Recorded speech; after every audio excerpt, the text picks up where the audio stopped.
He tried to buy her coffee cart, not a drink, the entire cart. In the middle of South Congress on a Tuesday afternoon with people watching. She didn't laugh, she didn't flirt. She destroyed him in front of everyone and told him to leave. 7 days later, she found out who he really was, a tech CEO, worth about $400 million. And the man she thought was just a regular customer had been lying to her the entire time. This isn't a love story. It's a story about money, power, pride, and what happens when the wrong man walks into the right coffee cart at exactly 2:14 in the afternoon. The mistake happened at 2:14 p.m. on a Tuesday, so hot the asphalt on South Congress Avenue looked like it was melting. Ethan Cross was not supposed to be there. He had a conference call in 40 minutes, 3 unread acquisition proposals waiting on his desk, and a venture capitalist who'd been blowing up his phone since lunch. But the air conditioning in the meeting room had felt like it was suffocating him, and the fake smiles from investors who only saw dollar signs made his jaw ache from forcing pleasantness. So he walked, past the vintage clothing stores with their racks of denim spilling onto the sidewalk, past the tourists taking selfies in front of murals they'd forget by tomorrow, past the food trucks pumping out smoke and the smell of barbecue that made his empty stomach twist. That's when he saw it. The coffee cart was small, painted in cheerful turquoise and coral stripes that somehow didn't look tacky. A hand-painted sign read Abuela's Brew in elegant script, and beneath it, smaller letters promised the best cold brew in Austin. Not Texas, not the Southwest, just Austin, like that was enough. Behind the counter, a woman with dark hair pulled into a messy bun was wiping down the espresso machine with the focused intensity of someone defusing a bomb. She wore a simple white tank top, denim shorts, and an apron covered in coffee stains that formed an abstract pattern. No makeup except for what might have been lip gloss, though it could have just been sweat in the 100-degree heat. Ethan stopped walking. He couldn't explain why. He'd passed 100 coffee shops in his life without a second glance. His assistant brought him espresso every morning at 7 a.m. sharp, always the same temperature, always the same bland corporate blend. But something about this woman made him forget about the conference call. She looked up as he approached, and her eyes were the color of dark roast coffee, sharp and assessing. She didn't smile, didn't straighten up or adjust her appearance, just waited. "Hi," Ethan said, and immediately felt stupid because who starts a conversation with just "hi"? "Hi yourself," she replied. Her voice had a slight rasp to it like she'd been up since dawn. "What can I get you?" Ethan looked at the menu board. It was refreshingly simple. Cold brew, hot coffee, espresso, Americano. Prices ranged from $3 to $5. "What's your most expensive drink?" he asked, her eyebrow lifted slightly. "The cold brew with an extra shot, $5. "I'll take that." She turned to prepare it without comment. Ethan watched her move, efficient and practiced. She didn't make small talk, didn't ask his name or comment on the weather, just made the coffee like it mattered. When she handed it over, their fingers brushed for half a second. Hers were calloused. $5, she said. Ethan pulled out his wallet. It was Italian leather, custom-made, probably worth more than her entire cart. He extracted $100 bill and held it out. "Keep the change." She stared at the bill like he just offered her a dead fish. "I don't have change for that," she said flatly. "I don't want change." "Then I don't want your money." A man waiting behind Ethan snorted with laughter. Ethan felt his ears getting hot. "I'm trying to be nice," he said. "You're trying to flex," she corrected. "There's a difference." "I'm not." "Listen, buddy." She leaned forward on the counter, and Ethan caught the scent of coffee and something floral, maybe jasmine. "I've had guys try to impress me with their cars, their watches, their crypto portfolios, and their daddy's country club memberships. You know what actually impresses me? Treating me like a human being instead of a charity case you can buy your way into feeling good about." The man behind Ethan was now openly recording on his phone. Ethan's brain, which could calculate profit margins in seconds and negotiate million-dollar deals without breaking a sweat, completely short-circuited. "What if I bought your entire cart?" he blurted out. She blinked.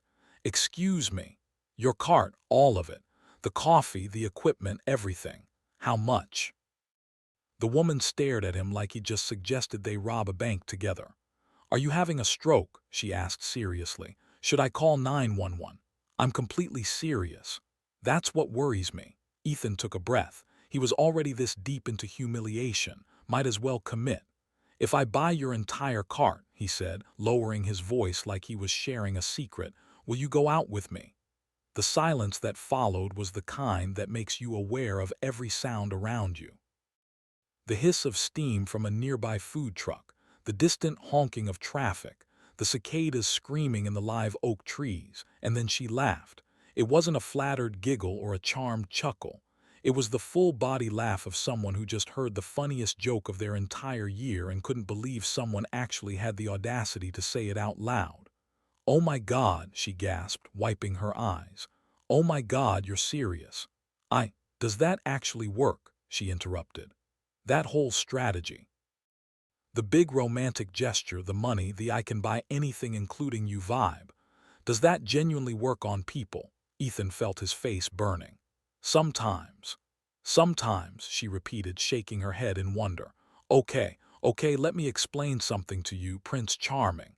She leaned forward again, and this time her voice was clear and measured, each word landing like a small hammer. "I wake up at 4:30 a.m. every single day. I prep ingredients, I brew coffee, I haul this cart from my storage unit to this spot, and I work until my feet feel like they're going to fall off. I do this because my grandmother spent 40 years perfecting her cold brew recipe, and before she died, I promised her I'd keep it alive. This cart isn't for sale. I'm not for sale. And if you think throwing money around impresses me, you've clearly never met a woman who pays her own rent." The man with the phone let out a low whistle. Someone else started clapping. Ethan stood frozen, the $100 bill still in his hand, feeling like he'd just been hit by a truck made of his own stupidity. The woman reached under the counter and pulled out a to-go cup. She filled it with cold brew, snapped on a lid, and pushed it toward him. "On the house," she said. "Consider it a pity coffee for whatever midlife crisis you're clearly having at 30-something. "I'm 31, Ethan said weakly. "Congratulations, now move along." "You're holding up the line." Ethan took the coffee. His hand was shaking slightly. "What's your name?" he managed to ask. She smiled, but it wasn't friendly. "Not interested, that's my name. Nice to meet you, not interested." The man behind Ethan burst out laughing. "Dude, she destroyed you." Ethan turned and walked away, his face burning, his expensive shoes feeling too tight, his whole body aware that he'd just experienced the most humiliating moment of his adult life. He made it half a block before he took a sip of the coffee. It was, annoyingly, the best coffee he'd ever tasted in his entire life. Rich and smooth and complex, with notes of chocolate and something he couldn't identify, maybe caramel or brown sugar. It was the kind of coffee that made you understand why people became snobs about it. He looked back at the cart. The woman was already serving the next customer, laughing at something they said, her whole face transforming into something warm and genuine. She hadn't looked at him like that. Not once. Ethan pulled out his phone and typed Austin Coffee Cart South Congress into the search bar. Nothing useful came up. No Instagram account. No Yelp reviews.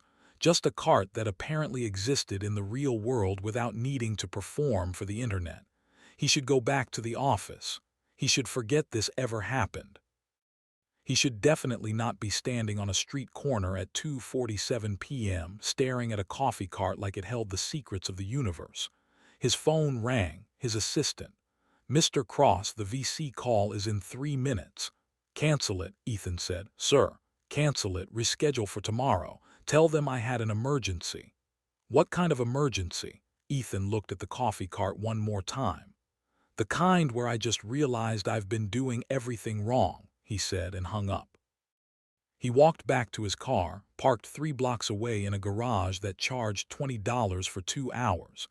The Tesla was exactly where he'd left it, gleaming and perfect and completely soulless. Ethan sat in the driver's seat and didn't start the engine. He pulled up his contacts and scrolled to his assistant's number. Clara, he said when she answered, I need you to find out everything you can about a coffee cart on South Congress. It's called Abuela's Brew. A coffee cart, sir. Yes. May I ask why? No. Understood. I'll have information by end of day. Ethan hung up and stared at the to-go cup in his hand. On the side, written in Sharpie, were the words thanks for the laugh. He should be angry. He should be offended. He was Ethan Cross, CEO of Crosstech Solutions, worth $400 million according to the last Forbes estimate, a man who'd built an empire before he turned 30. But instead, he was smiling. Because for the first time in 6 years, someone had looked at him and seen past the money, seen past the name, seen past everything except the idiot who just tried to buy his way into her life, and she'd called him on it. Ethan started the car and pulled out of the garage. He had meetings to reschedule, emails to answer, a company to run. But tomorrow, at 2:14 p.m., he'd be back at that coffee cart, not to impress her, not to buy anything except coffee. Just to see if maybe, possibly, he could get her to laugh like that again, even if it was at his expense. Maya Santos was not a morning person. This was a problem, considering she had to wake up at 4:30 a.m. 6 days a week to run a coffee cart. But her grandmother had been a morning person, the kind who'd wake up singing and make breakfast for the entire neighborhood if given half a chance.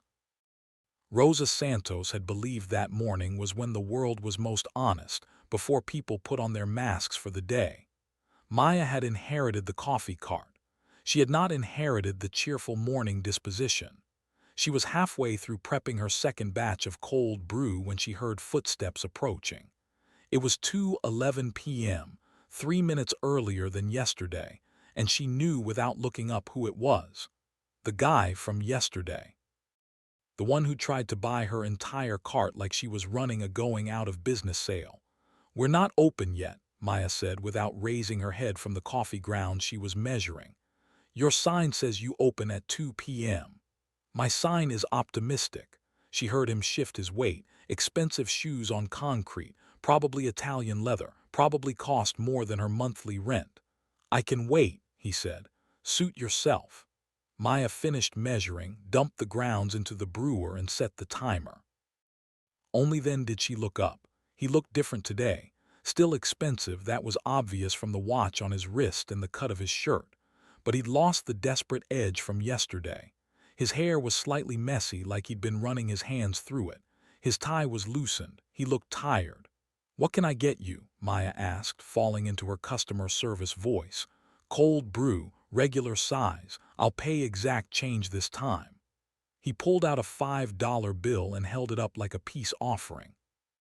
Maya took it, made the coffee, and handed it over without comment. He took a sip and closed his eyes.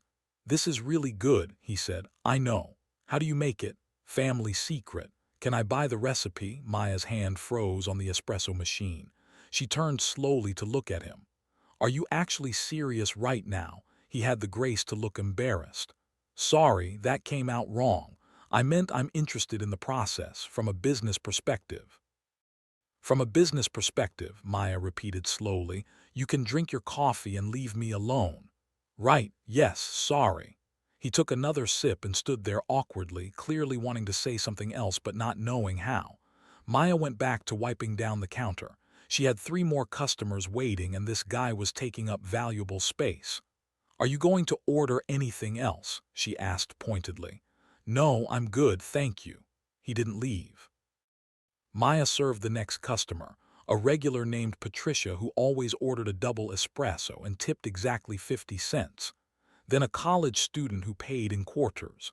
Then a businessman who was on his phone the entire time and didn't say thank you. The expensive shoes guy stayed the whole time, leaning against a nearby lamppost, drinking his coffee with the concentration of someone taking an exam. When the rush died down, Maya finally snapped. Okay, what do you want? He straightened up. What? You're lurking, it's weird. Either order something else or leave. I'm not lurking, I'm drinking coffee. You finished that coffee 10 minutes ago. He looked down at his empty cup like he was surprised to find it empty. Oh, yeah, oh. He threw the cup in the nearby trash can and walked back to the cart. Up close, Maya could see the dark circles under his eyes. He looked like he hadn't slept properly in days. "Can I ask you a question?" he said. "You just did." "A different question." Aside, "Fine, one question, then you leave." He seemed to consider his options carefully, like he was choosing between multiple equally important queries. "What's your name?" he finally asked. Of all the questions Maya had been expecting, that wasn't one of them. "Why do you want to know?" "Because yesterday you told me your name was not interested, and I'm pretty sure that's not on your birth certificate." Despite herself, Maya felt the corner of her mouth twitch. "Maya," she said. "My name is Maya." "Maya," he repeated, like he was testing how it felt in his mouth. "I'm Ethan. I didn't ask. I know, but it seemed fair to exchange names." A new customer approached, saving Maya from having to respond. She served them quickly, and when she looked back, Ethan was still there. "Your one question is up," Maya said. "Can I have another?" "No. What if I buy another coffee?" "Then you get another coffee, not another question." "That seems like a bad business model." "Good thing you're not running my business." Ethan smiled, and it transformed his whole face. He went from looking like a tired executive to looking almost boyish. "Another cold brew, please," he said. Maya made it, took his money, and handed it over. "Thank you," he said. "You're welcome, now leave." "Can I ask my question first?" "You're impossible. That's not a no." Maya crossed her arms. "Fine, one more question, make it count." Ethan took a sip of his coffee, clearly stalling. "How long have you been running this cart?" he asked. "2 years. Do you like it?" "That's 2 questions.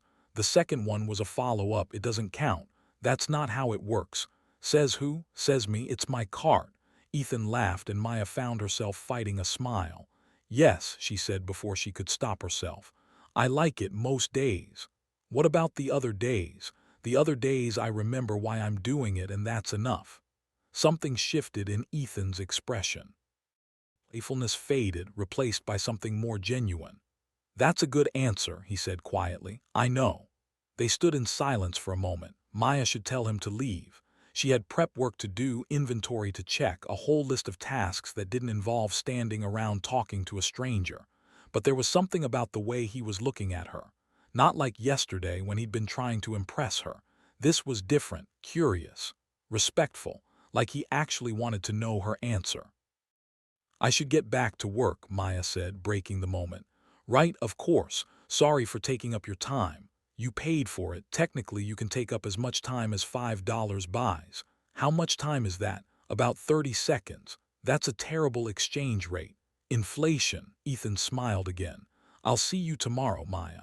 I didn't say you could come back." "You didn't say I couldn't."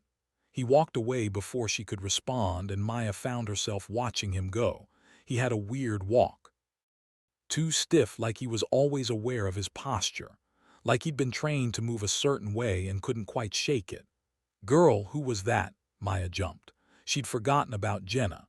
Jenna Kim ran the taco truck parked 20 feet away, and she had a supernatural ability to appear whenever something interesting was happening. She was leaning against Maya's cart now, her arms crossed, a knowing smirk on her face. "A customer," Maya said. "A customer who stays for 20 minutes after finishing his coffee. He's weird. He's into you. He's annoying. Those aren't mutually exclusive." Maya went back to wiping down the counter even though it was already clean. "He tried to buy my cart yesterday," she said. Jenna's eyebrows shot up. "He what?" "Offered to buy the whole thing, then asked me out." "Oh my God, I know. That's the worst pickup line I've ever heard." "I know. Did it work?" Maya glared at her. "No." "Then why is he back?" "I don't know, maybe he's a masochist." Jenna studied her for a long moment, and Maya tried not to squirm under the scrutiny. "You like him," Jenna said finally. "I don't even know him. You want to know him." "I want him to stop disrupting my workflow." "Your workflow," Jenna repeated, laughing. "Maya, you've been staring at the same spot on that counter for 5 minutes. There's no workflow happening here." Maya threw the rag at her. Jenna caught it easily. "I'm just saying," Jenna continued, "when was the last time you went on a date?" "I don't have time for dates." "You don't make time for dates, there's a difference." "I have a business to run." "You have a cart, it's not the same thing."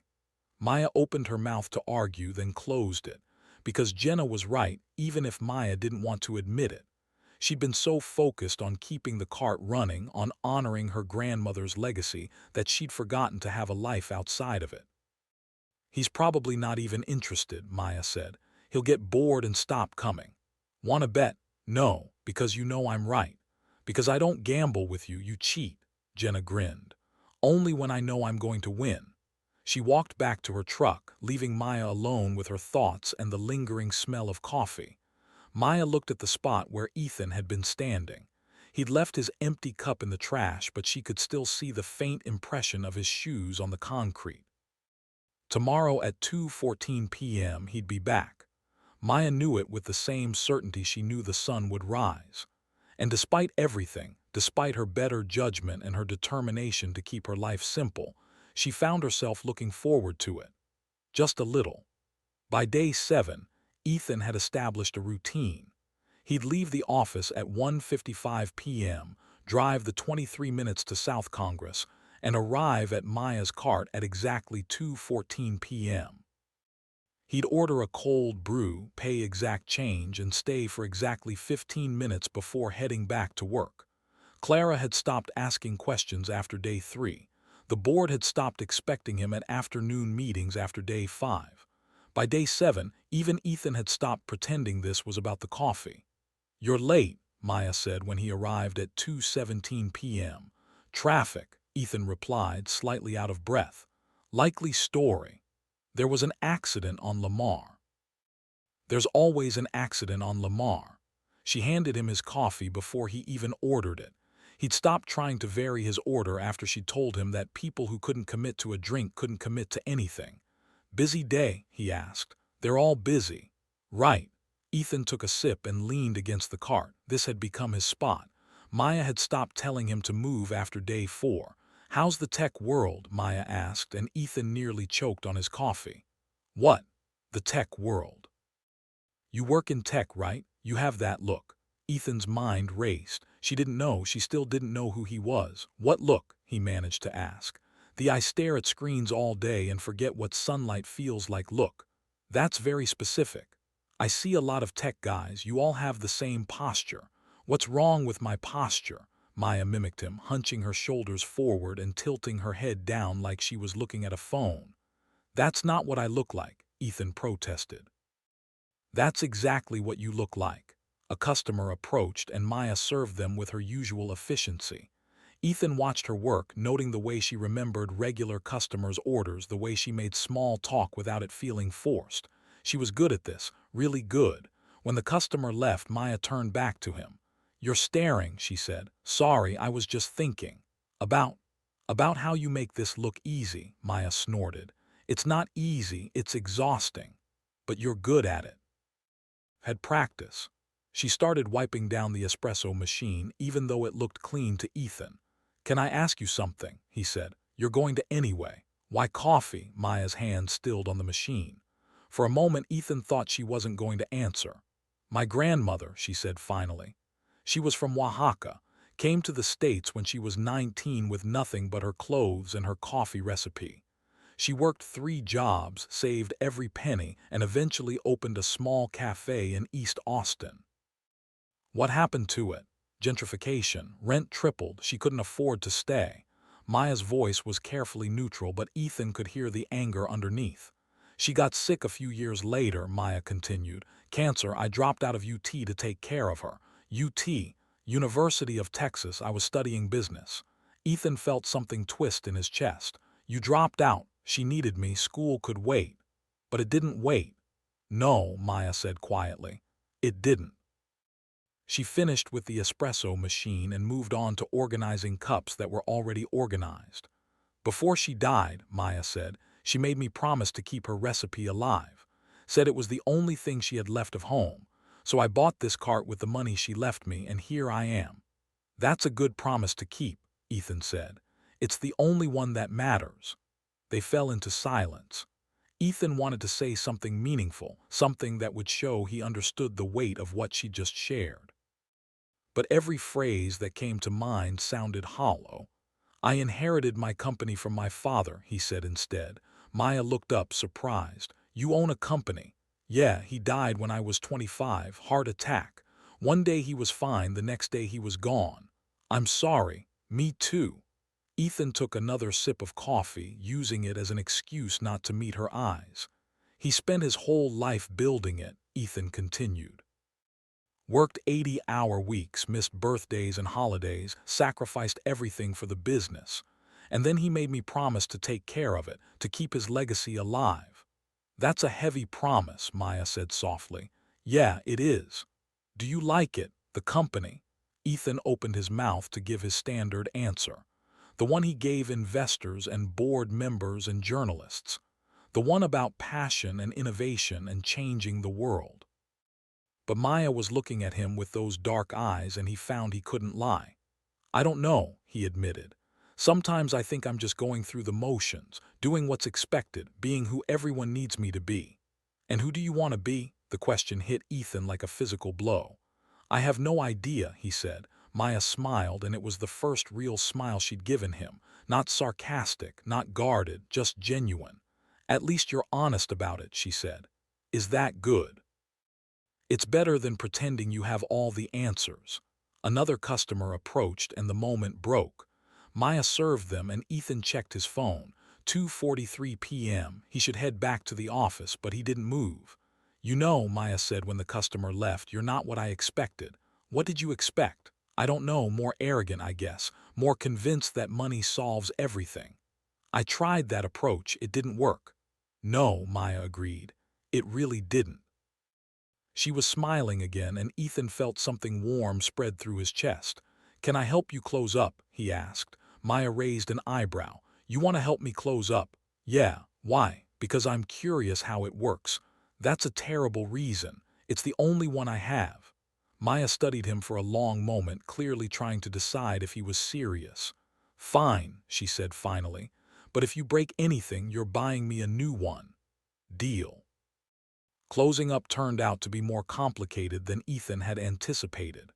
There were containers to seal, equipment to clean, inventory to check, and a very specific order in which everything had to be done. Ethan tried to help. He really did. But somehow, in the span of 20 minutes, he managed to spill an entire container of coffee grounds, drop a bag of cups that scattered across the sidewalk, and nearly electrocute himself trying to unplug the espresso machine. You're a disaster, Maya said, but she was laughing. I'm trying. Try less, you're making more work for me. Ethan stepped back and watched her finish the process with practiced efficiency.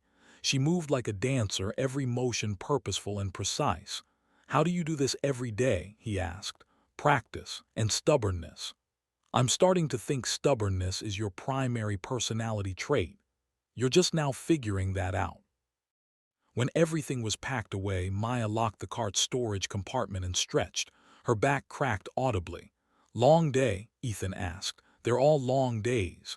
Do you ever take a break? Sundays. What do you do on Sundays? Sleep, laundry, pretend I'm going to meal prep and then order takeout instead. Ethan laughed. That sounds perfect. It's boring. Boring sounds nice sometimes. Maya looked at him curiously. When was the last time you had a boring day? Ethan thought about it. His days were filled with meetings, decisions, crises that needed immediate attention. Even his downtime was scheduled. I can't remember, he admitted. That's sad. I know. They stood in the golden late afternoon light, the sounds of South Congress fading into background noise. Ethan was aware of how close they were standing, close enough that he could see the flecks of amber in her dark eyes. Ethan, Maya said softly. Yeah. Why do you keep coming back here? It was the question he'd been avoiding for 7 days. Because, he said slowly, when I'm here I don't have to be anyone except myself. I don't have to perform or impress or live up to expectations. I can just be a guy who likes coffee and terrible at helping close up carts. You are terrible at it. I know. Like, genuinely the worst assistant I've ever had. I believe you. Maya smiled, and Ethan felt his heart do something complicated in his chest. Same time tomorrow? She asked. Same time tomorrow, he confirmed. He walked back to his car, and for the first time in 6 years, Ethan Cross felt like maybe he was exactly where he was supposed to be. Maya's apartment was small. Not cozy small. Not charming small. Just small in the way that happens when you can't afford anything bigger in a city where rent increases faster than wages. One bedroom, one bathroom, a kitchen that was really just a corner of the living room with appliances. The air conditioning worked intermittently, and the neighbors upstairs had a toddler who apparently never slept, but it was hers. And after a 14-hour day on her feet, it felt like paradise. Maya kicked off her shoes, grabbed a beer from the fridge, and collapsed on the couch. Her phone buzzed immediately. Jenna, so when are you going to admit you like him? Maya, I don't like him. Jenna, you talk about him constantly. Maya, I complain about him constantly. Jenna, same energy. Maya, go away. Jenna, make me. Maya smiled despite herself and put the phone down. She should shower. She should eat something that wasn't coffee and the protein bar she'd scarfed down at 3 p.m. She should do laundry because she was down to her last clean apron. Instead, she opened her laptop. She'd been resisting this for 8 days. 8 days of telling herself it didn't matter who Ethan was outside of their afternoon conversations. 8 days of convincing herself that his last name and his job and his life beyond the coffee cart were none of her business. But Jenna's teasing had gotten under her skin. Maya typed Ethan Cross Austin into the search bar and hit enter. The results loaded instantly. Forbes 30 under 30. Ethan Cross, CEO of CrossTech Solutions. Austin Business Journal. CrossTech Solutions reports record profits under Cross leadership. Texas Monthly. The tech titan transforming Austin's innovation scene. Maya clicked on the Forbes article. A professional photo loaded, showing Ethan in a perfectly tailored suit, his hair styled, his expression serious and confident. He looked like a completely different person from the guy who'd spilled coffee grounds all over her cart yesterday. Net worth estimated at $400 million, the article said. Maya's beer slipped from her hand. She caught it before it hit the floor, but foam spilled over the top, soaking her jeans. She didn't notice. $400 million. She read it again to make sure she hadn't misunderstood. $400 million. Maya scrolled through more articles. Photos from charity galas where Ethan wore tuxedos and stood next to people she vaguely recognized from news headlines. Interviews where he talked about artificial intelligence and market disruption and scaling operations. There was a video from a tech conference. Maya clicked on it. Ethan stood on a stage in front of hundreds of people, speaking with the kind of easy confidence that came from knowing everyone in the room wanted to hear what you had to say. Innovation isn't about having the biggest budget, he was saying. It's about seeing problems differently. It's about being willing to fail and learn and try again. The audience applauded. Ethan smiled, and it was the same smile he'd given Maya yesterday when she'd called him a disaster. Maya closed the laptop. Her hands were shaking. 8 days. 8 days of conversations where he'd let her believe he was just some tech worker. Some guy with a boring office job who liked coffee. He'd lied to her, not directly. He'd never actually said he wasn't rich or powerful or famous in certain circles, but he'd let her assume. He'd let her talk about her struggles, her grandmother's failed cafe, her dropped-out-of-college story, all while knowing he was worth more money than she'd see in 10 lifetimes. Maya's phone buzzed again. Jenna, seriously though. He's cute, you should go for it. Maya stared at the message for a long moment, then typed back. Maya, I just Googled him. The 3 dots appeared immediately, indicating Jenna was typing. They disappeared, reappeared, disappeared again. Finally, Jenna and Maya, he's a billionaire. Jenna, what? Maya, CEO of CrossTech Solutions, worth $400 million. Jenna, holy shit. Maya, yeah. Jenna, did you know? Maya, no. Jenna, did he tell you? Maya, no. The dots appeared and disappeared several more times. Maya could practically hear Jenna trying to figure out what to say. Jenna, maybe he was going to tell you. Maya, when? After I fell for him. Jenna, did you fall for him? Maya stared at the question. Had she? She thought about the way Ethan listened when she talked. Really listened, not just waited for his turn to speak. The way he'd tried so hard to help close up the cart even though he was terrible at it. The way he'd opened up about his father and his company and his uncertainty about his own life. The way he made her laugh. Maya, I don't know, Jenna, but you might have. Maya, maybe. Jenna, so talk to him. Maya, and say what? Jenna, ask him why he didn't tell you. Maya, what if he was just slumming it? What if I was just entertainment? Jenna, you don't believe that. Maya, I don't know what I believe. She put the phone down and stared at the ceiling. The upstairs toddler was crying again, a high-pitched wail that made her head throb. $400 million. Maya had $3,000 in her savings account on a good month. She dropped out of college. He'd probably gone to Harvard or Stanford or one of those schools where tuition cost more than a car.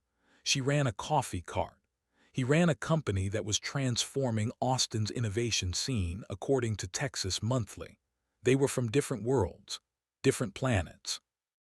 And he'd known that from the beginning. Maya picked up her phone and opened her messages. Ethan's number was there, saved under Disaster Guy after the coffee grounds incident. She typed, "We need to talk," then deleted it, typed, "Why didn't you tell me who you are?" Deleted that too. Finally settled on, "Can we talk tomorrow, before your usual time?" She hit send before she could second-guess herself. The response came almost immediately. "Ethan, of course. Is everything okay? Maya, I'll see you tomorrow." She didn't answer his follow-up messages. Just turned off her phone, finished her beer, and sat in the dark apartment listening to the toddler cry and wondering how she'd managed to get herself into this situation. Tomorrow, she'd confront him. Tomorrow, she'd demand answers. Tomorrow, she'd figure out if the connection she'd felt was real or just another rich guy playing games with someone he saw as beneath him. But tonight, she let herself feel the disappointment. Because for 8 days, she'd started to believe that maybe, just maybe, someone saw her for who she really was. And finding out it was all built on a lie hurt more than she wanted to admit. Maya arrived at the cart at 5:45 a.m. She hadn't slept. Every time she closed her eyes, she saw that Forbes photo. Ethan in his expensive suit, looking like he belonged in boardrooms and charity galas, not at a coffee cart on South Congress. The morning air was cool, almost cold. Austin in September could be unpredictable. Yesterday had been 98 degrees. Today felt like 70. Maya unlocked the storage compartment and started setting up. Her hands moved automatically through the familiar routine. Grind the beans, fill the brewer, arrange the cups, check the cash box. She was halfway through her second batch of cold brew when she heard footsteps.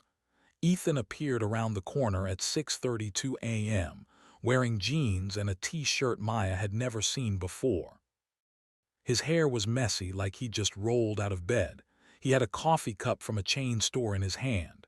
"You brought your own coffee to a coffee cart," Maya said flatly. "I didn't want to assume you'd serve me." Smart. He stopped a few feet away, clearly uncertain. Good, let him be uncertain. "You wanted to talk," he said. "Yeah. About—" Maya pulled out her phone and opened the Forbes article. She turned the screen toward him. "About this." Ethan's face went carefully blank. "You Googled me." "Was I not supposed to?" "No, he ran his hand through his hair. "I was going to tell you." "When?" "I don't know. Soon." "Soon," Maya repeated. "That's specific." "Maya, $400 million, Ethan." "It's not. $400 million, she said again, louder. "You're worth $400 million, and you let me tell you about my grandmother's failed cafe, about dropping out of college, about struggling to make rent.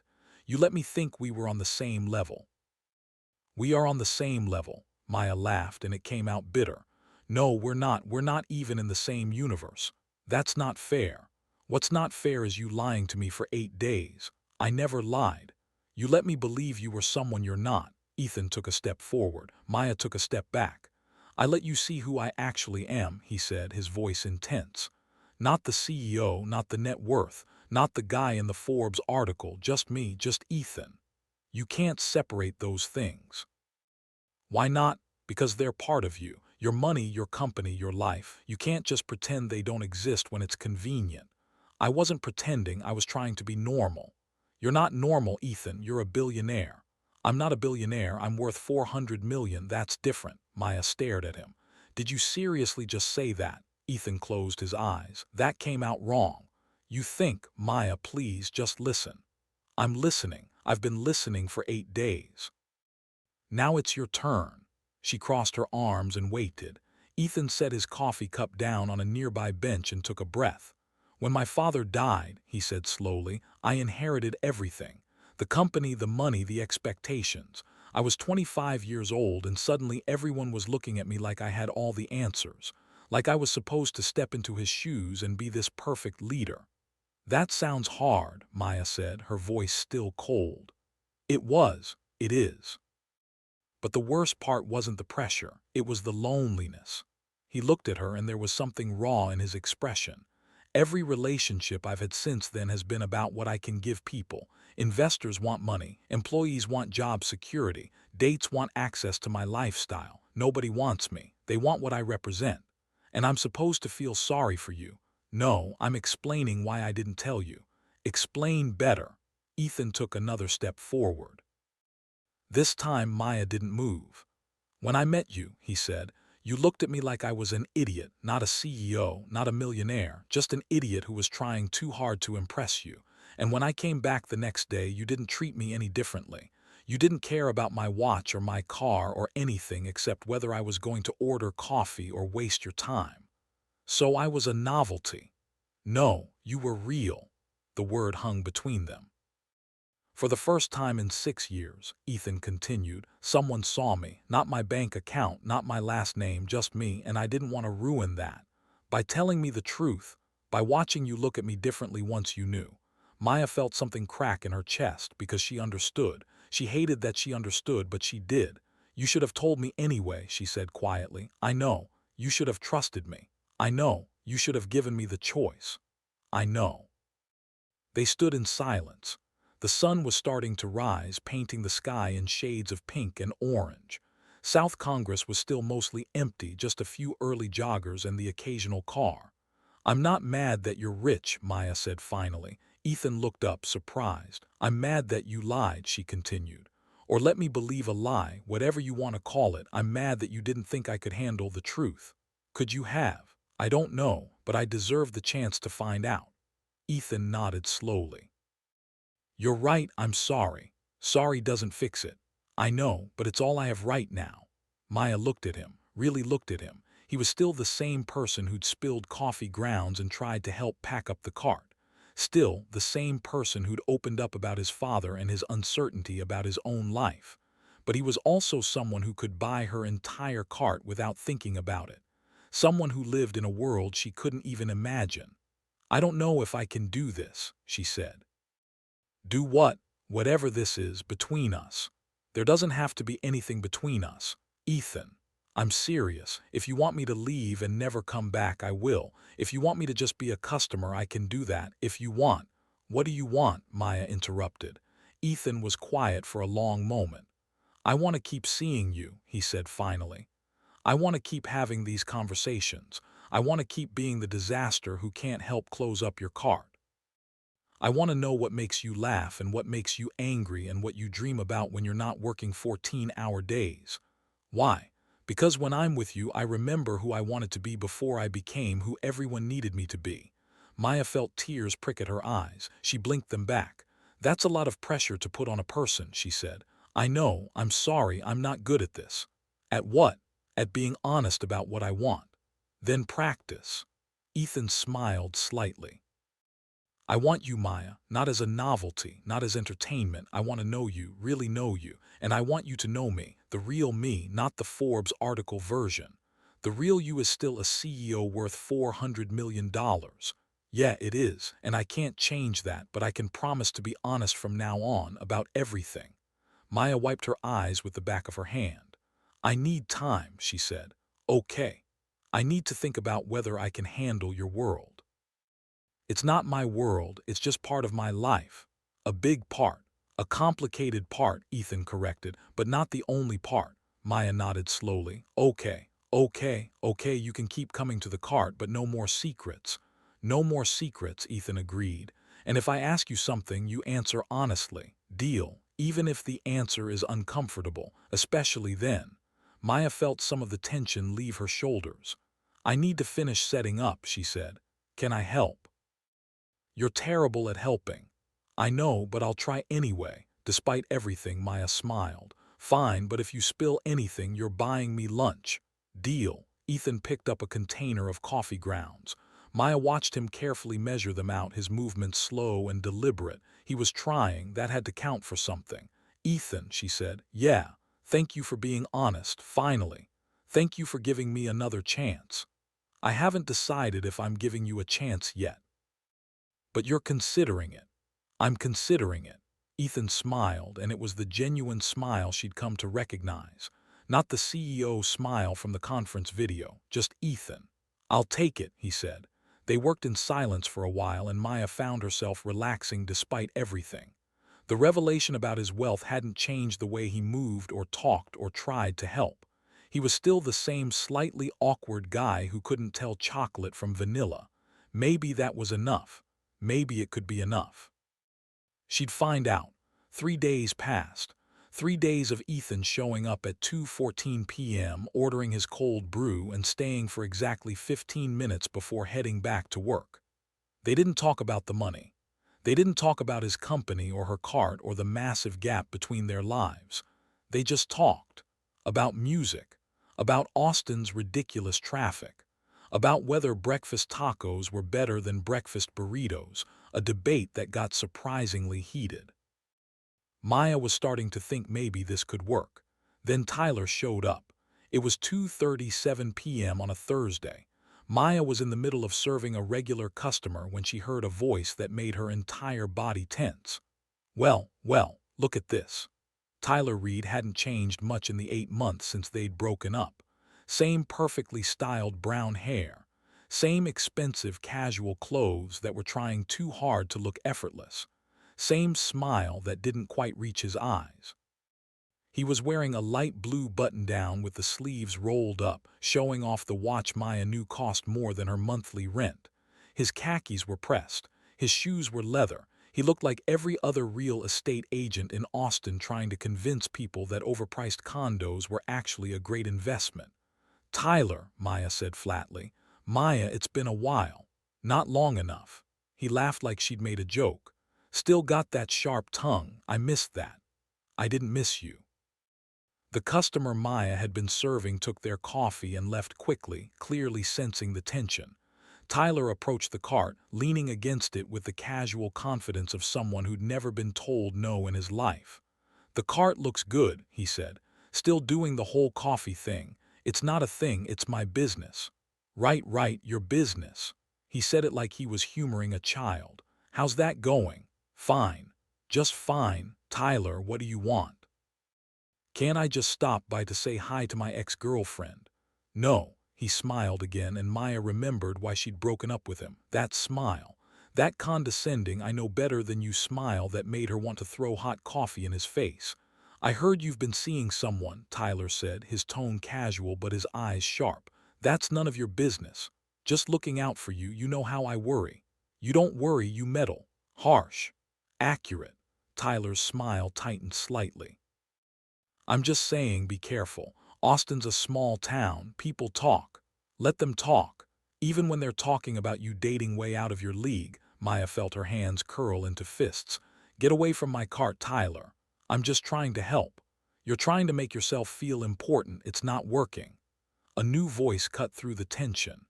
Is there a problem here? Maya looked up to see Ethan standing a few feet away, his expression carefully neutral but his body language tense. Tyler straightened up, his eyes widening slightly as he took in Ethan's appearance. You're that tech guy, Tyler said. Ethan Cross, right? Right, Tyler Reed. He extended his hand. I'm in real estate, commercial properties mostly. We should grab drinks sometime, talk business. Ethan looked at Tyler's hand for a long moment before shaking it briefly. I'm good, thanks. Come on, man, I know some great investment opportunities, prime locations, could be worth your while. I said I'm good. Tyler's smile was starting to look strained. Your loss. He turned back to Maya.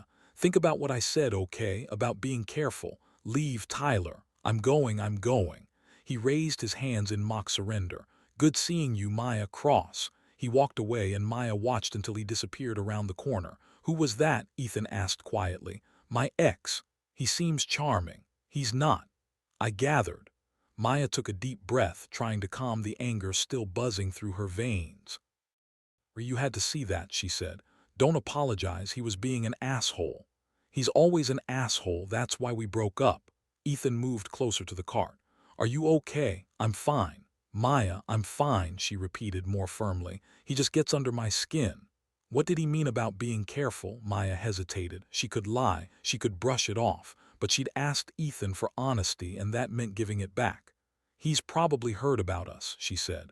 "About you coming here every day. And he's trying to make me feel like I'm out of my depth." "Are you?" "I don't know yet." Ethan was quiet for a moment. "Do you want me to stop coming?" "No." "Are you sure?" "Yes." Maya looked at him. "Tyler doesn't get to decide who I spend time with. He lost that right when he cheated on me with a client." Ethan's expression darkened. "He cheated on you?" "Yep. Found out through Instagram. She posted a photo of them at some fancy restaurant. He was still wearing the shirt I'd bought him for his birthday." "That's awful." "It was, but it also made the breakup easier. Hard to feel bad about leaving someone when they're clearly an idiot." "You deserve better than that." "I know." They stood in silence for a moment. Maya could still feel the residual anger from Tyler's visit, but Ethan's presence was helping it fade. "Thank you," she said. "For what?" "For showing up when you did, for not making it weird." "I didn't do anything." "You did." "Trust me?" Ethan smiled slightly. "Your ex seems like the kind of guy who peaked in high school. College, actually, but close enough. Does he bother you often?" "This is the first time I've seen him since we broke up. I'm hoping it's the last. If he comes back, let me know." "I can handle Tyler." "I know you can, but you shouldn't have to." Maya felt something warm spread through her chest. It was the same feeling she got when Ethan tried to help close up the cart, even though he was terrible at it. The feeling of someone actually caring. "I should get back to work," Ethan said, checking his phone.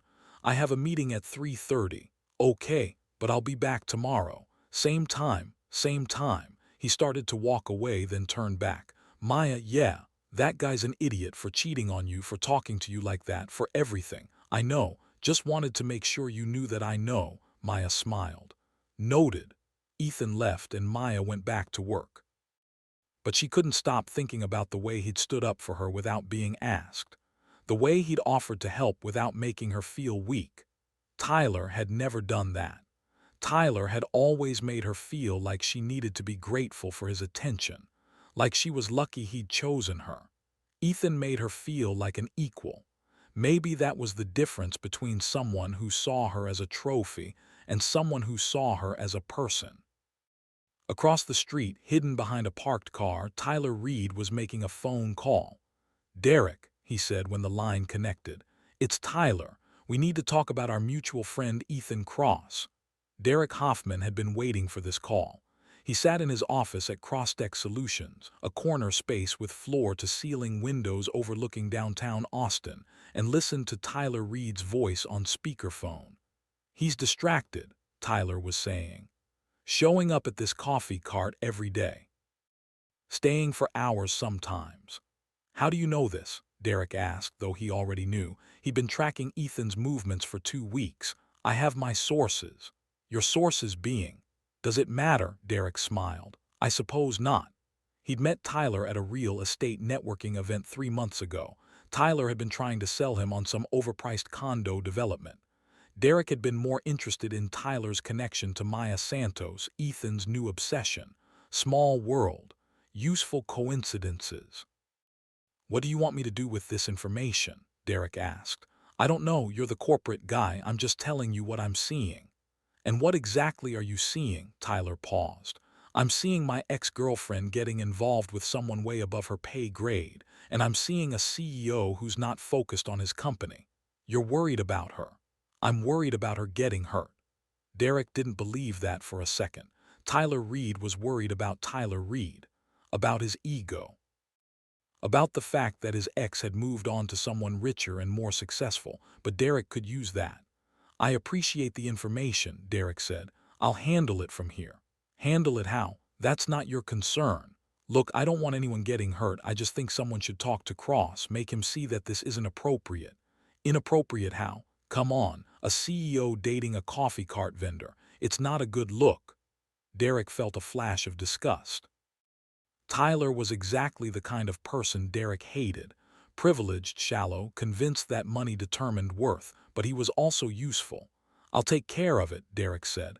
Thank you for bringing this to my attention. Yeah, no problem, just looking out for everyone involved. Derek ended the call and sat back in his chair. Ethan Cross was distracted. That much was true. He'd been missing meetings, leaving early, showing up late. His focus was split between the company and whatever was happening on South Congress Avenue. And a distracted CEO was a vulnerable CEO. Derek had been COO of CrossTech for 4 years. He'd helped build the company from a mid-sized startup to a major player in the AI space. He'd worked 80-hour weeks, sacrificed relationships, given everything to the company.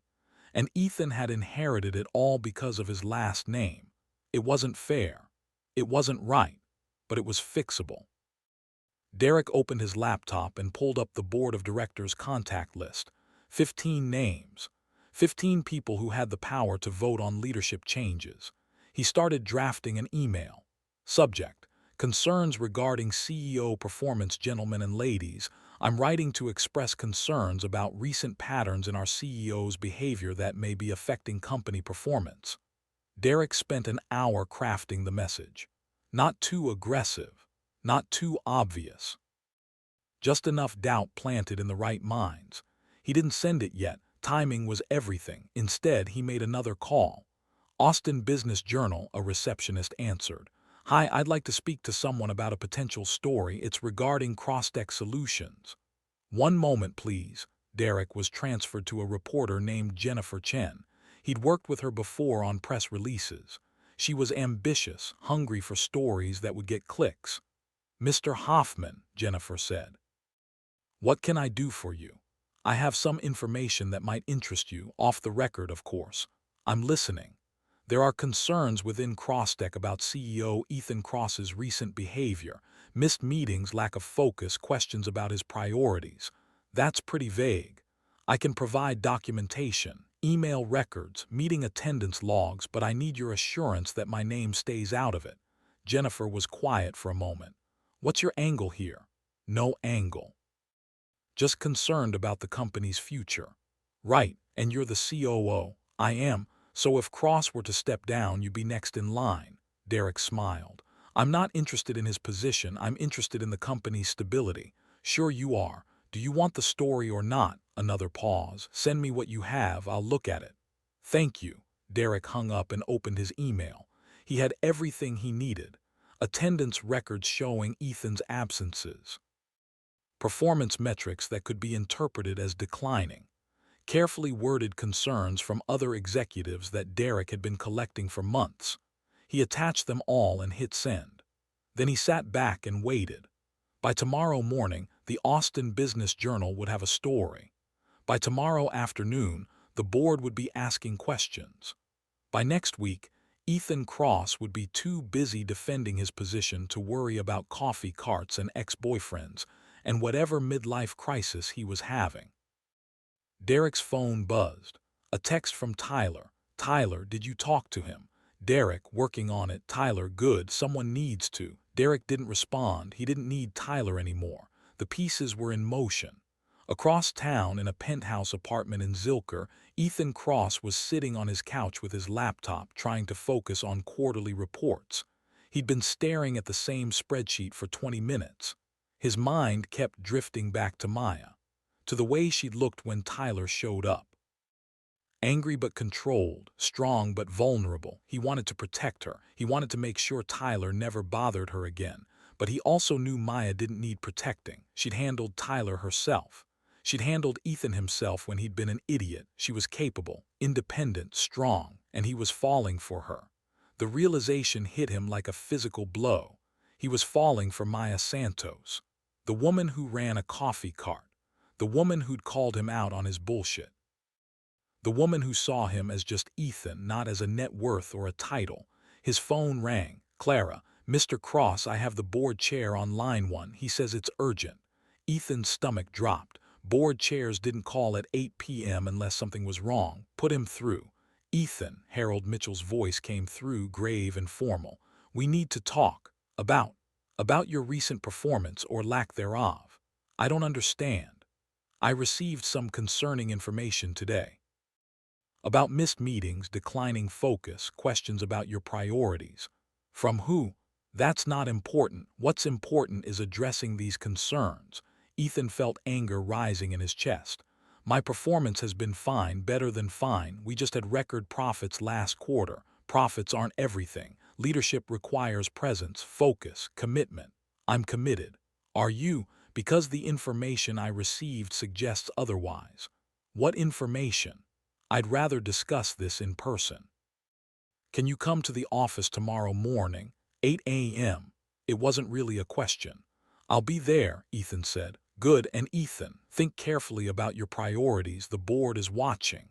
Harold hung up. Ethan sat in the dark apartment, his laptop forgotten, his mind racing. Someone was sabotaging him. Someone had been watching his movements, documenting his absences, building a case against him. And he had a pretty good idea who. Derek Hoffman had been angling for the CEO position since Ethan's father died. He'd never said it directly, but Ethan could see it in the way Derek looked at him during board meetings, the way he questioned every decision, the way he positioned himself as the more experienced, more capable alternative. Ethan had ignored it. He'd thought Derek was just ambitious, but this was different. This was coordinated, calculated. This was war. Ethan opened his laptop and started going through emails, looking for patterns, looking for proof. He worked until 2 a.m., his eyes burning, his coffee cold. And when he finally found what he was looking for, an email from Derek to an external address with the subject line "Requested Information," sent the same day the Austin Business Journal story would have been pitched, he smiled. "Got you," he murmured. But the smile faded quickly. Because even with proof, this was going to get messy.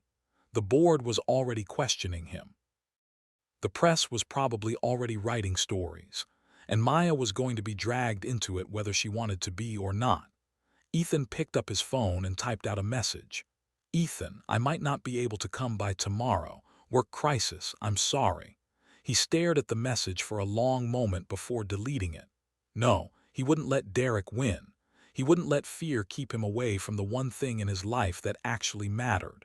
He'd go to the board meeting. He'd defend himself. He'd expose Derek's sabotage. And then he'd go to South Congress at 2:14 p.m. just like always, because Maya was worth fighting for, and he was done letting other people dictate his life. The Austin Business Journal article dropped at 6:32 a.m. Maya was halfway through her morning prep when Jenna came running over, her phone in her hand, her expression somewhere between shocked and furious. "Have you seen this?" Jenna demanded. "Seen what?" Jenna shoved the phone in Maya's face. The headline read, "Crosstech CEO Distracted. Ethan Cross's Priorities Questioned." Maya's stomach dropped. She took the phone and read the article. It was carefully worded, full of phrases like "sources say" and "concerns have been raised," but the message was clear. Ethan Cross was neglecting his duties as CEO. He was missing important meetings. His focus was split. And buried in the third paragraph was the line that made Maya's blood run cold. "Cross has been frequently spotted at a South Congress coffee cart, spending hours away from the office during business hours." "Oh no," Maya whispered. "Oh no is right," Jenna said. "This is bad, Maya, this is really bad. It's not my fault." "I know it's not your fault, but they're making it sound like you're the problem." Maya read the article again, her hands shaking. They didn't mention her by name. They didn't have to. Anyone who knew Ethan's routine would know exactly which coffee cart they were talking about. "I need to call him," Maya said. She pulled out her phone and dialed Ethan's number. It went straight to voicemail. "Ethan, it's Maya. I saw the article. Call me back, please." She hung up and looked at Jenna. "What do I do?" "I don't know, but you might want to brace yourself." "For what?" Jenna pointed down the street. A news van was pulling up to the curb. "For that," Jenna said. The next 3 hours were a nightmare. Reporters swarmed the cart, asking questions Maya didn't know how to answer. Is it true you're dating Ethan Cross? How long have you been seeing each other? Do you think you're affecting his job performance? Maya tried to work through it, serving customers and ignoring the cameras, but it was impossible. People were staring, taking photos, recording videos. One reporter, a woman with perfect hair and a microphone that had the local news station logo on it, was particularly persistent. Miss Santos, do you have any comment on the allegations that your relationship with Mr. Cross is affecting Crosstech Solutions' performance? We're not in a relationship, Maya said through gritted teeth, but you have been seeing each other regularly. He's a customer who spends hours at your cart every day. That's his choice. Do you think it's appropriate for a CEO to be spending so much time away from his company? Maya slammed down the cup she'd been holding. I think it's inappropriate for you to be harassing a small business owner who's just trying to work. The reporter's eyes lit up. She'd gotten her soundbite. By 10 a.m., Maya's cart was surrounded by so many people she couldn't serve actual customers. By 11 a.m., her phone was ringing nonstop with numbers she didn't recognize. By noon, she was ready to pack up and go home. Then Tyler showed up. He pushed through the crowd with the confidence of someone who belonged there, his phone in his hand, recording. Maya, he called out, can I get a statement? Get away from me, Tyler. I'm just trying to help. The public deserves to know the truth. The truth about what? About how you're using Ethan Cross for his money and connections. The words hit Maya like a slap. Several reporters turned their cameras toward Tyler, sensing drama. I'm not using anyone, Maya said, her voice shaking with rage. Come on, Maya, a coffee cart vendor dating a billionaire. You can't blame people for being suspicious. I'm not dating him, but you want to be. That's why you're doing this, for the money, for the lifestyle. Maya felt something snap inside her. You know what, Tyler, you're right. I'm clearly a gold digger. That's why I wake up at 4:30 a.m. every single day to make coffee. That's why I work 14-hour shifts in 100-degree heat. That's why I dropped out of college to take care of my dying grandmother, all part of my master plan to trap a billionaire. Her voice was rising, but she didn't care anymore. Or maybe, just maybe, I'm a person who works hard and minds her own business. And maybe Ethan is a person who likes coffee. And maybe we're just two people who enjoy talking to each other. But that doesn't fit your narrative, does it? Because in your world, women like me don't deserve men like him unless we're using them for something. The reporters were eating it up, cameras flashing, microphones thrust forward. Tyler's smile had frozen on his face. I didn't mean. Yes, you did. You meant exactly that, because you've never seen me as anything except someone beneath you, someone you could control. Well, guess what? I don't need your approval. I don't need your protection. And I definitely don't need you showing up at my cart pretending to care about me when all you care about is your own ego. Maya, leave, now, or I'm calling the police for harassment. Tyler looked around at the cameras, clearly realizing he'd lost this battle. He put his phone away and backed off, his face red. You're going to regret this, he muttered. I already regret ever dating you. This is just confirmation. Tyler disappeared into the crowd and Maya turned back to her cart. Her hands were shaking, her heart was pounding. She felt like she might throw up, but she also felt lighter somehow, like she'd been carrying Tyler's judgment for 8 months and finally put it down. That was amazing, Jenna said, appearing at her elbow. Seriously, I want to applaud. I just made everything worse.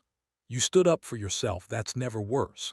Maya's phone rang. Ethan's name flashed on the screen. She answered immediately. Ethan. Maya, I'm so sorry. His voice was tight with stress. I just saw the article. I'm trying to fix this. It's not your fault. It is. This is because of me, because of my company, because someone's trying to sabotage me and you're caught in the crossfire. Who's trying to sabotage you? My COO, Derek Hoffman. He's been working with Tyler. Maya's blood ran cold. What? Tyler's been feeding him information about my schedule, about us. Derek used it to make me look distracted and incompetent. That's insane. That's corporate politics. Maya heard voices in the background. Ethan was clearly not alone. "Where are you?" she asked. "Emergency board meeting. They're questioning my leadership. I have to go in 5 minutes and defend myself." "Can you win?" "I don't know, but I'm going to try." "Ethan, Maya, listen. Whatever happens today, I need you to know something. This isn't your fault, none of it. You didn't ask for any of this, and if you want to walk away, I understand. I won't blame you." "I'm not walking away." "You should. This is only going to get worse before it gets better." "I don't care."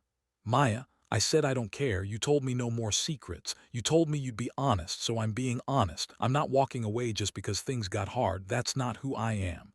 Ethan was quiet for a moment. When he spoke again, his voice was rough with emotion. "I don't deserve you, probably not, but you're stuck with me anyway." He laughed, short and surprised. "I have to go. Good luck." "Thank you, and Maya." "Yeah, I'm coming to the cart today, 2:14 p.m., no matter what happens in this meeting." "You don't have to. I want to. I need to. I'll see you then." He hung up and Maya stood holding her phone, surrounded by reporters and cameras and chaos. Jenna squeezed her shoulder. "You okay?" "No, but I will be." "What are you going to do?" Maya looked at the crowd, at the reporters still shouting questions, at the mess that her simple life had become. "I'm going to make coffee," she said. "Because that's what I do, and they can report on it or not. I don't care anymore." She turned back to her cart and started serving the few actual customers who'd managed to push through the media circus. One by one, the reporters started to leave, realizing they weren't going to get any more dramatic sound bites. By 1 p.m., the crowd had thinned to just a few stragglers and the usual South Congress foot traffic. By 2 p.m., Maya was exhausted but still standing. At 2:14 p.m. exactly, Ethan's Tesla pulled up to the curb.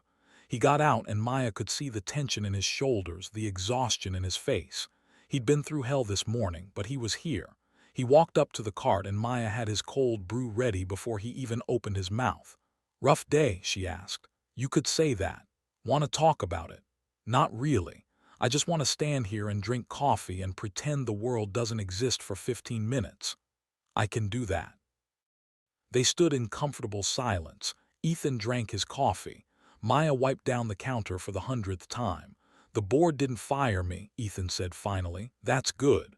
They gave me 1 week to prove Derek's been sabotaging me. If I can't, they're calling for a vote on my leadership." "Can you prove it?" "I think so. I found emails, communication records, enough to show a pattern." "Then you'll be fine." "Maybe." Ethan finished his coffee and set the cup down. "Maya, I need to tell you something." "Okay, this is going to get messier before it's over. The press is going to keep digging. People are going to keep talking. Your name is going to be in articles and on social media, and I can't protect you from that. I don't need protection. I know, but I hate that you're going through this because of me." Maya reached across the counter and took his hand.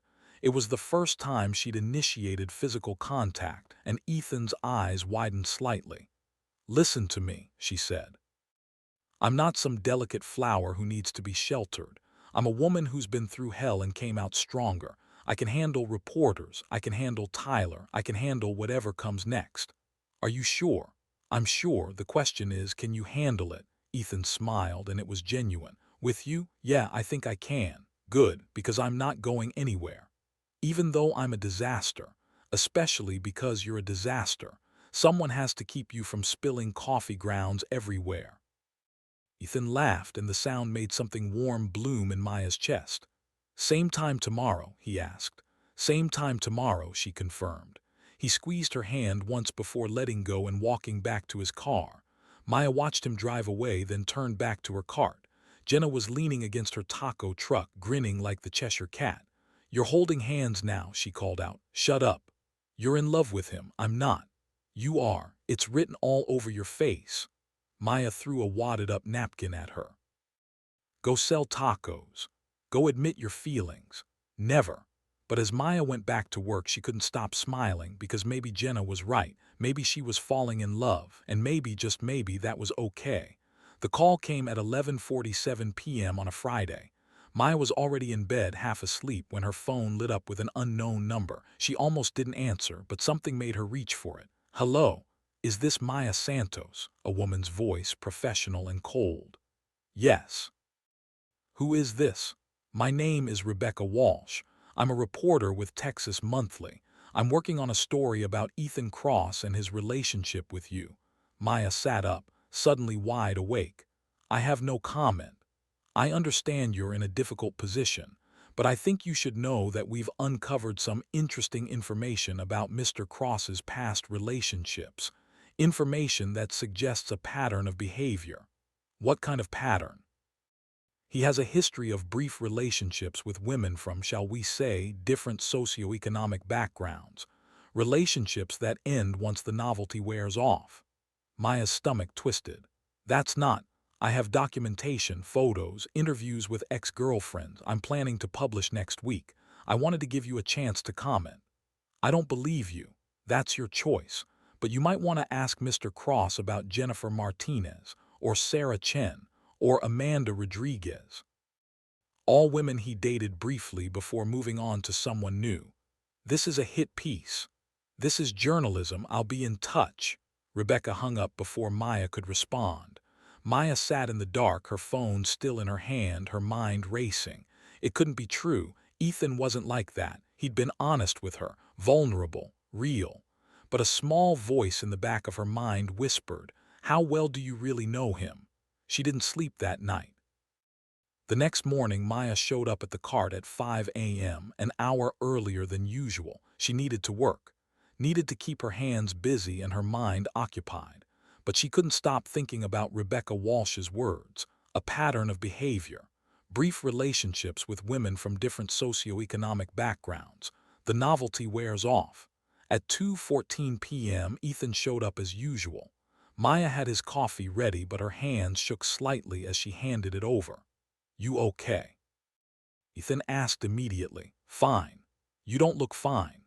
"I'm just tired." Ethan studied her face. "What happened?" Maya wanted to tell him, wanted to ask about Jennifer and Sarah and Amanda, wanted to hear him explain, but the words stuck in her throat, because what if it was true? What if she was just another novelty, another woman from a different world that he'd get bored with once the excitement faded? "Nothing happened," she said. "I'm just having an off day." "Maya, I need to work." Ethan. He looked hurt, but he nodded. "Okay, I'll get out of your way. You don't have to leave. You just said you need to work." "I do, but you can stay. Just give me some space." Ethan moved to his usual spot by the lamppost, but the easy comfort between them was gone, replaced by tension and unspoken questions. Maya served customers mechanically, her mind elsewhere. At 2:45 p.m., Ethan's phone rang.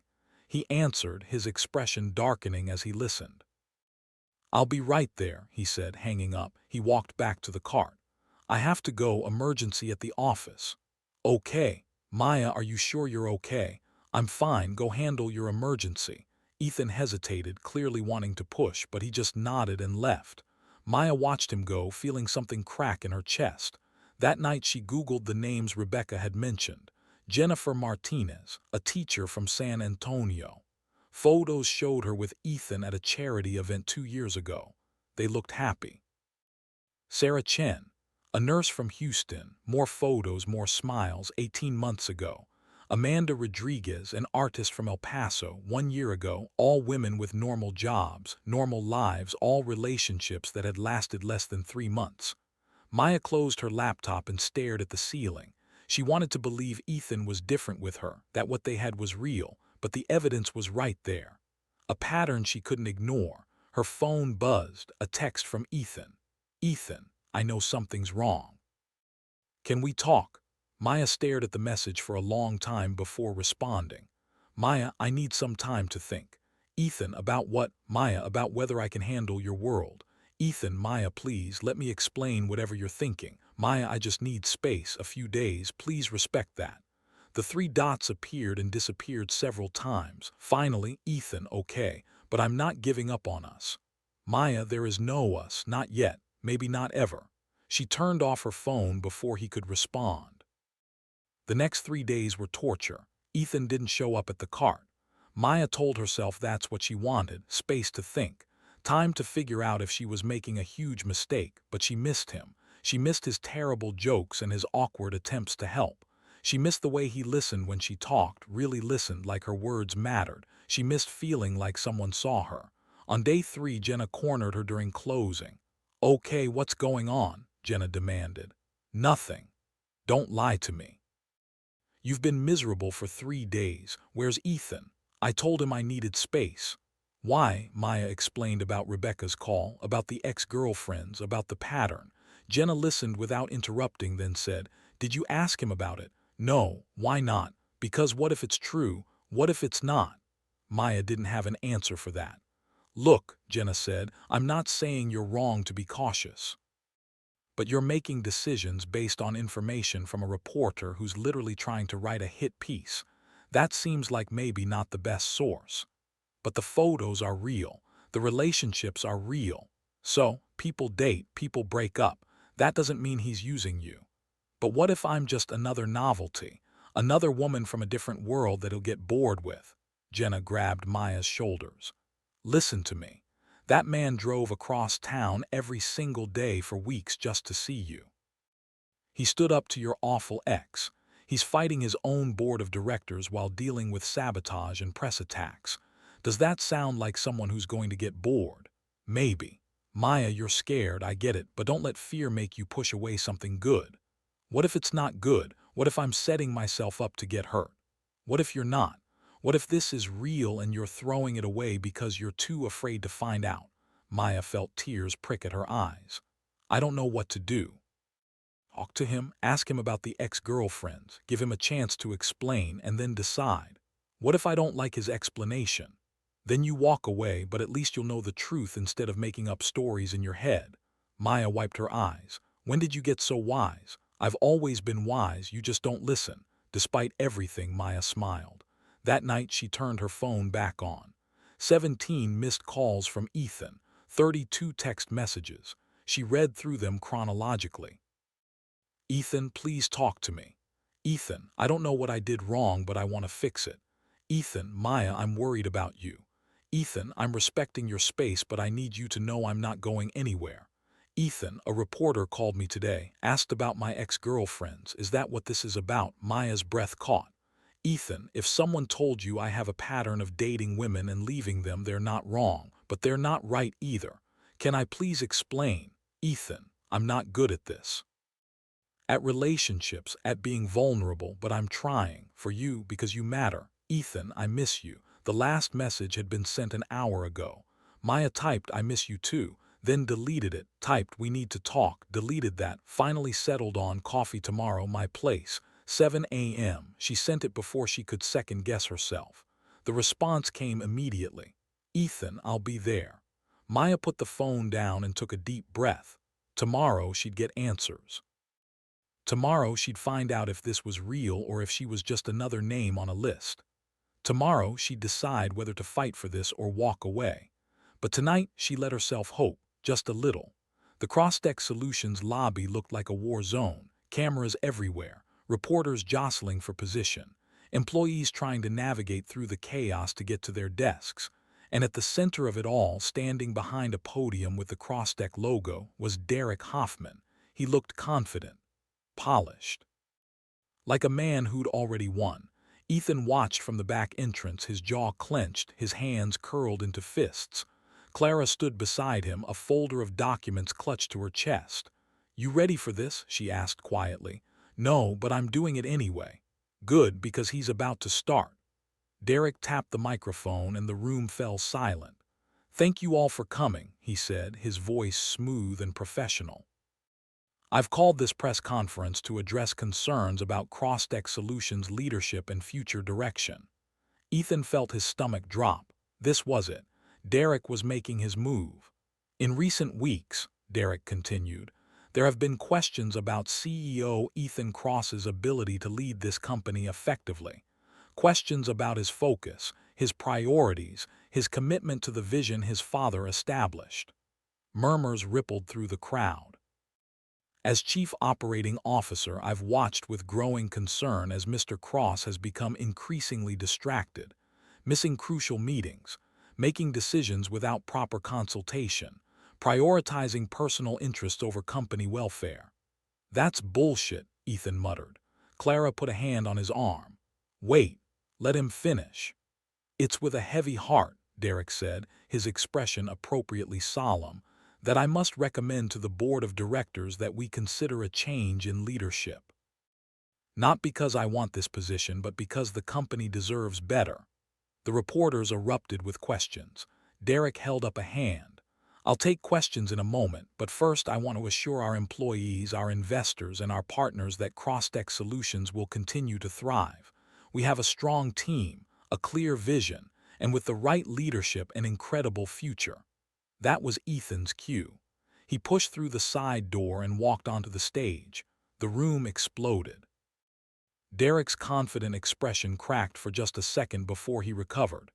"Ethan," he said, his voice carefully neutral, "what a surprise." "I bet it is," Ethan replied, taking the microphone from the podium. He looked out at the sea of faces, reporters, employees, board members who'd shown up to watch the spectacle, and in the very back, barely visible, Maya. She must have slipped in through the crowd. Their eyes met for a fraction of a second, and Ethan felt something steady inside him. "Thank you all for being here," he said. "I know you came expecting one story. I'm going to give you a different one." Derek tried to interrupt. "Ethan, this isn't appropriate." "What's not appropriate?" Ethan cut him off, his voice sharp. "Is sabotaging your CEO to advance your own career." The room went silent. Ethan pulled out his phone and connected it to the presentation screen behind him. "For the past 3 weeks," he said, "I've been the target of a coordinated campaign to make me look incompetent, leaked information, manipulated reports, carefully timed articles questioning my leadership." He pulled up the first email. "This is from Derek Hoffman to an external contact. Sent the same day the Austin Business Journal published their story about my supposed distraction." The email appeared on the screen. Derek's face went pale. "This external contact," Ethan continued, "is Tyler Reed, a real estate agent who happens to be the ex-boyfriend of someone I've been seeing." He pulled up more emails, communication records, meeting notes that showed Derek had been documenting Ethan's movements for weeks. "Derek has been working with Tyler to gather personal information about my schedule, about where I spend my time, about who I spend it with, all to build a case that I'm not fit to lead this company." "That's a lie," Derek said, but his voice lacked conviction. "Is it?" Ethan pulled up a photo. Derek and Tyler at a restaurant, clearly in deep conversation. "This was taken 3 weeks ago. Want to explain what you were discussing?" Derek opened his mouth, closed it, opened it again. We were. "You were plotting," Ethan finished. "You were coordinating, you were sabotaging, and you almost got away with it." He turned to face the reporters. "Here's what actually happened. Yes, I've been spending time away from the office. Yes, I've been at a coffee cart on South Congress. And yes, I've been seeing someone." He found Maya in the crowd again. "Her name is Maya Santos. She runs a small business. She works harder than anyone I know, and she reminded me of something I'd forgotten." Ethan took a breath. "My father built this company from nothing. He worked 80-hour weeks. He sacrificed everything, and before he died, he made me promise to take care of his legacy." His voice wavered slightly. "For 6 years, I've been trying to honor that promise. I've worked myself to exhaustion. I've made every decision based on what I thought he would want. I've tried to be the perfect CEO, the perfect leader, the perfect heir." He paused. "And somewhere along the way, I forgot to be human." The room was absolutely silent. "I forgot that success isn't just about profit margins and market share. It's about the people you employ, the communities you serve, the life you build outside of work." Ethan looked directly at Derek. "You're right that I've been distracted, but not in the way you think. I've been distracted by remembering what matters, by reconnecting with the person I wanted to be before I became who everyone needed me to be." He turned back to the reporters. "Crosstech Solutions just had its most profitable quarter in company history. We've expanded into 3 new markets. We've hired 200 new employees. Our innovation pipeline is stronger than ever." He pulled up a slide showing the numbers. "So yes, I've been spending an hour a day at a coffee cart, and somehow the company has thrived. Maybe because I'm finally leading with clarity instead of exhaustion. Maybe because I'm making decisions based on what's right instead of what's expected. Ethan disconnected his phone and looked at Derek. You wanted my job. You could have just asked. Instead, you chose sabotage. You chose to drag an innocent person into corporate politics. You chose to betray the company you claim to care about. I was trying to save the company, Derek said weakly. You were trying to save your ego. There's a difference. Ethan turned to the board members in the audience. I'm not asking you to take my word for it. I have documentation, emails, communication records, everything you need to see the full picture. And then you can decide if I'm fit to lead this company. He paused. I want you to know something.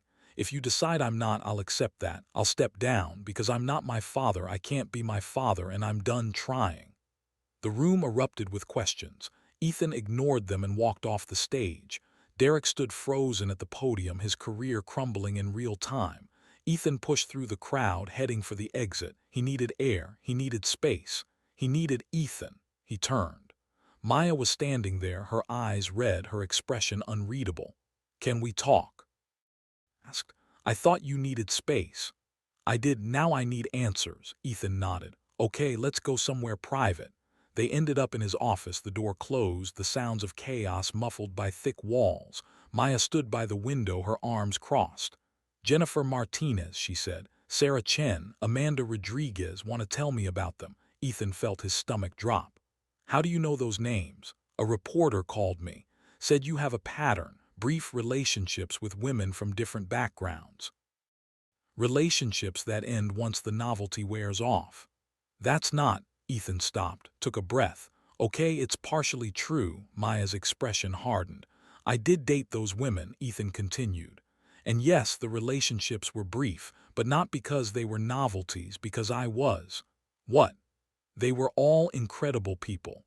Smart, talented, passionate about their work. And they all realized pretty quickly that I was a mess. That I was so consumed by the company that I didn't have room for anything else, so they left, and they were right to leave. He moved closer to the window. You want to know the truth? I've been terrible at relationships. I've let work consume everything. I've prioritized the company over people. I've been exactly the kind of person my father was, and it's cost me. So what makes me different? Maya asked quietly. Because you called me on it. From day one, you saw through the money and the title and the bullshit. You made me want to be better, not for the company, not for my father's legacy, for me. That's a lot of pressure to put on a person. I know, and I'm sorry, you didn't ask to be my wake-up call. Maya was quiet for a long moment. The reporter is publishing her story next week, she said finally. I know, my PR team already warned me. It's going to make me look like an idiot, like I fell for your pattern. You're not an idiot. And this isn't a pattern, this is different. How do I know that? Ethan turned to face her fully. Because I'm standing here in the middle of the biggest crisis of my career, and the only thing I can think about is whether you're okay. Because I just risked everything to expose Derek's sabotage, and the scariest part wasn't losing the company. It was losing you. He took a step closer. Because for the first time in my life, I'm choosing something for myself instead of for everyone else. And I'm choosing you if you'll have me. Maya's eyes were shining with unshed tears. I'm scared, she whispered. Me too. What if this doesn't work? What if it does? They stood in silence, the weight of the moment pressing down on both of them. Finally, Maya moved forward and took his hand. Okay, she said. Okay. Okay, I'm choosing you too, even though you're a disaster. Even though your world is complicated and messy and nothing like mine. Even though I'm terrified. Ethan felt something break open in his chest. I promise I'll be worth it, he said. You better be, because if you break my heart, Jenna will kill you. Who's Jenna? My best friend. She runs the taco truck. She's very protective. I'll make sure to stay on her good side. Maya smiled, and it was the first real smile Ethan had seen from her in days. So what happens now? She asked. Now I wait for the board's decision and hope I still have a job tomorrow. And if you don't, Ethan thought about it. A week ago, the idea of losing the company would have destroyed him, but standing here with Maya, he realized something. Then I figure out what comes next, he said. With you if you want. I want. Yeah, yeah. They stood holding hands, looking out at the Austin skyline, and for the first time in weeks, Ethan felt like maybe everything was going to be okay, even if it wasn't. Even if the board fired him, even if the press destroyed his reputation, because he had something more important than a company or a legacy or a net worth. He had someone who saw him, really saw him, and that was worth fighting for. 3 months passed. The board voted to keep Ethan as CEO by a margin of 12-3. Derek Hoffman was terminated for breach of fiduciary duty and corporate sabotage.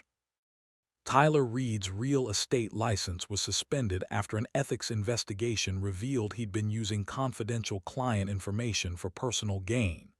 The Texas Monthly article published, but by then, the narrative had shifted. Instead of a story about a CEO's pattern of brief relationships, it became a story about corporate sabotage and the power of authentic connection. Maya's cart became briefly famous. Too famous. She had to hire help just to manage the crowds. But eventually, the attention faded. The reporters moved on to other stories. Life returned to something resembling normal, except nothing was normal anymore, because Ethan Cross was in love. He knew it with absolute certainty on a Tuesday in December when Maya showed up at his office at 7 p.m. with a thermos of coffee and a bag of tacos from Jenna's truck. "You forgot to eat again," she said, setting the food on his desk. "I was working." "You're always working," says the woman who works 14-hour days. "That's different. I'm building something." "So am I." Maya smiled and kissed his forehead. "Eat, then we're going home." Home. She'd started staying at his place 3 nights a week. Her toothbrush was in his bathroom, her coffee was in his kitchen. Her presence was everywhere, and Ethan never wanted it to leave. That's when he knew he was going to marry her. The realization should have been terrifying. 6 months ago, he couldn't imagine sharing his life with anyone. Now he couldn't imagine his life without her. He started planning immediately. Not a big proposal, not a public spectacle, just something meaningful, something that honored who they were and how they'd met. It took him 2 weeks to figure out the perfect plan. On a Saturday in late December, Ethan showed up at Maya's cart at closing time. "Need help packing up?" he asked. Maya looked at him suspiciously. "You're terrible at packing up." "I've gotten better. You dropped an entire container of coffee grounds last week. That was an isolated incident. It was the third time this month. I'm improving, slowly." Maya laughed and handed him a stack of cups. "Fine, but if you break anything, you're buying me a new one." "Deal." They worked in comfortable silence, the familiar routine of closing up the cart. Ethan had gotten better, actually. He only dropped one thing, and it was just a napkin. When everything was packed away, Maya locked the storage compartment and stretched. "Long day?" Ethan asked. "They're all long days, but good days." "Yeah, yeah."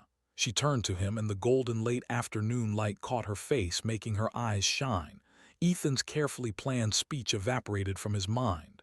"Maya," he said. "Yeah, I love you." She blinked, surprised. They'd been dancing around the words for weeks, but neither had said them out loud. "I love you too," she said softly. "I know I'm a disaster. I know I work too much and I'm terrible at helping close up your cart, and I still can't tell chocolate from vanilla." "Where are you going with this?" Ethan got down on one knee. Maya's hands flew to her mouth. "I'm not offering you money," Ethan said, pulling a small box from his pocket. "I'm not offering you status or an easy life or anything except me. With all my flaws, all my failed attempts at manual labor, all my walls painted the wrong color." "You painted one wall pink one time. It was supposed to be peach. It was very pink. Can I finish my proposal?" "Sorry, continue." Ethan opened the box. The ring inside was simple. A single diamond on a thin band, nothing ostentatious. Nothing that screamed wealth, just beautiful. "Maya Santos," he said, "you make me want to be better, not for the company, not for my father's legacy, not for anyone except myself. You see me when I'm invisible. You challenge me when I'm wrong. You make me laugh when I'm taking myself too seriously." His voice caught slightly. "I can't promise I'll stop being a disaster. I can't promise I won't work too much or forget to eat or drop things at inconvenient times, but I can promise that I'll choose you every single day for the rest of my life, if you'll have me." Maya was crying now, tears streaming down her face. "So," Ethan continued, "Maya Santos, owner of the best coffee in Austin, keeper of your grandmother's legacy, the only person who's ever left me completely speechless. Will you marry me?" Maya wiped her eyes with the back of her hand. "You know," she said, her voice shaking, "the first time you proposed to me, it was the worst proposal I'd ever heard. I know. You tried to buy me. I did. It was embarrassing for both of us. Extremely embarrassing. This proposal is much better. Thank you. But it's still pretty dramatic. Is that a yes or a no?" Maya laughed through her tears. "It's a yes, you disaster, it's a yes."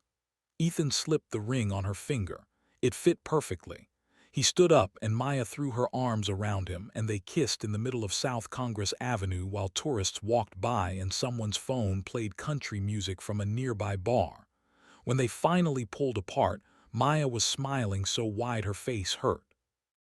"I can't believe I'm marrying the guy who tried to buy my coffee cart," she said. "I can't believe you said yes. I can't believe you're still terrible at helping me close up. I'll get better." "No, you won't. Probably not." They stood holding each other as the sun set over Austin, painting the sky in shades of orange and pink. "Ethan," Maya said, "yeah, I love you even when you're a disaster. Especially when I'm a disaster. Especially then." Across the street, Jenna was watching from her taco truck, tears streaming down her face. "Finally," she muttered to herself, "took them long enough." She pulled out her phone and texted Maya. "Jenna, I saw everything. I'm crying, you're getting married. I'm so happy I could die." Maya's phone buzzed. She pulled it out, read the message, and laughed. "Jenna saw," she told Ethan. "Of course she did. She's crying. Should we go talk to her? Probably, but not yet." "No, no. Right now I just want to stand here with my fiancé and pretend the world doesn't exist." "Your fiancé," Ethan repeated, testing the word. "I like the sound of that." "Me too." They stood in the fading light, holding each other, and for the first time in both their lives everything felt exactly right. Not perfect, not easy, not simple, but right. And that was enough.